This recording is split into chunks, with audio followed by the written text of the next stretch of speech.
Jeps. Nu vil jeg vise jer, hvordan man laver en træsamling med usynlige dyvler. Og det er lidt samme system som før, og så alligevel ikke. Jeg vil selvfølgelig, ligesom før, gerne have de to her sat sammen med en lækker samling, men det skal være sådan, så man ikke kan se dyvlerne nogen steder. Det vil sige, at jeg skal altså have boret nogle huller her og her, som man ikke kan se, og så skal dyvlerne være inde i. Derfor, hvis jeg lægger den sådan her, så kan I se, i forhold til før, jamen der er dyvlerne mindre, og det er jo fordi, de ligesom skal være skjult inde i pinden. Så det man starter med at gøre, det er faktisk det samme som før. Nu siger vi, at den her skal ligge oven på den anden. Så lægger jeg den her. Så sætter jeg den fast her. Så markerer jeg, hvor jeg gerne vil have mine huller til at være. Den her var jo ligesom før 2. Det vil sige, det halve af 2, det er jo 1. Så skal jeg have et hul der. Og lægger jeg den igen her. Og så skal jeg have et hul her. Ja, det ser meget godt ud. Så tager jeg mit bord. Og her skal man lige tænke sig lidt om. Fordi mit træbord har jo kun det halve af dyvlens størrelse. Og det er fordi, jeg skal jo bore ned både i den her, og så i den her. Så derfor skal bordet jo kun have det halve, sådan så dyvlen ligesom bliver skjult. Ellers så bliver jo hullet for stort. Så jeg borer bare her, sætter spidsen ned i.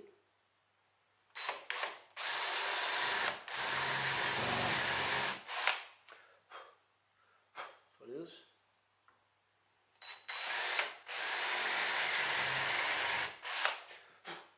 Sådan, jeg skal bruge bordet igen lige om lidt. Og så har jeg sådan nogle fancy nogle her. Og det er nogle, man sætter ned i de huller, man lige har boret. Og så er der sådan en spids. Og det er fordi, hvis jeg sætter dem her ned i. Sådan der. Og jeg tager min klods, som jeg gerne vil have limet sammen med den anden. Og så lægger jeg den lige så forsigtigt ovenpå her. Og så mærker jeg lige, om den flugter med. Brug lige fingrene til at se, om den flugter med linjen. Det gør den. Så trykker jeg ned på den. Og når jeg så vender den om, så kan jeg se lige nøjagtigt de huller, jeg skal bore i den her pind, for at den vil gå rigtig sammen. Sådan, så kan jeg lige fjerne dem her. Fordi de skal jo ikke sidde der, når jeg skal have dyvlerne i.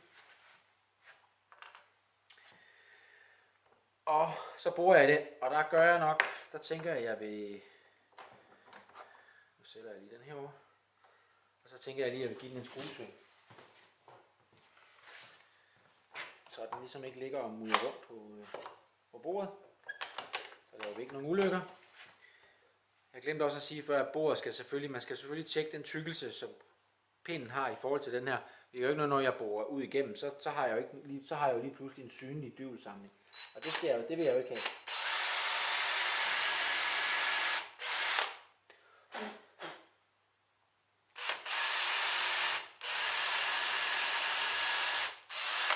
Sådan. Løsner den igen. Og så skal vi lige tænke os lidt om. Den der, det var den, der skulle være her. Sådan. Jeg kan jo lige tjekke, før jeg begynder at klaske lige mig. Nu lægger lige, om det er sådan her, den skal være samlet. Ja, det ser lækkert ud. Det ser faktisk fuldstændig rigtigt ud. Så, nu skal jeg lige... Ja. Sådan er det. Okay, godt. Så tager vi nu lige. Det er sådan set ligegyldigt, om man sætter den fast i den ene klods eller i den anden klods først. Det er jo sådan set underordnet. Bare den kommer ned i. Sådan der. Jeg kan jo lige klaske lidt med hammeren, så jeg ved, at de er kommet ned. Der var lige et lille hul der, kan jeg se. Nå, det. Sådan der. Og så skal jeg selvfølgelig også have lim herover. Og der kommer jeg jo både lim ned i hullet, plus hele vejen langs med. Sådan så hele fladen jo. Sådan så kommer lim på hele limfladen.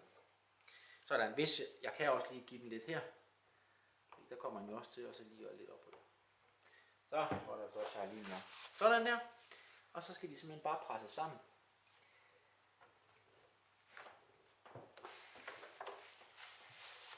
Sådan. Og så for at være sikker på, at den kommer lige på, når den tørrer, så tager jeg lige en skruetring. Og så presser jeg dem lige sammen. Ja, sådan der. Man kan se, hvordan limen kommer ud alle vejen. Og det er et godt tegn, fordi så har jeg jo kommet alt den lim i, den ligesom skal.